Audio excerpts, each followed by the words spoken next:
Before you dive into any code, let's take a second to get a high-level overview of how collection views work. Apple introduced UI Collection View in iOS 6, and if you've worked with table views, you can think of a collection view as a supercharged table view. Before a collection view can display information on screen, you have to provide or define two components. The first is the collection view's layout object. This is where you define how the data is presented. Layout objects are built up using three building blocks: items, groups, and sections.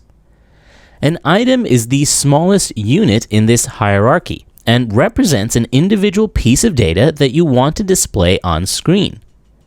An item can be a photo, a button, or any kind of view, but ultimately it lives inside of a cell or a supplementary view. Don't worry, we'll cover what those are later on. Items live inside of a group. Where an item is a basic unit of data, a group is a basic unit of layout. Groups specify the direction in which data is laid out and can be composed together to create more complex layouts. Finally, we have sections. A section is simply a grouping of data and corresponds to how the data is organized in the data source.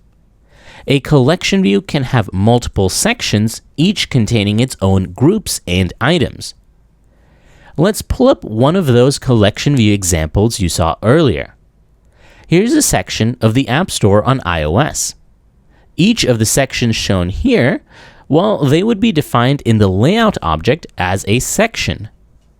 A section is comprised of groups.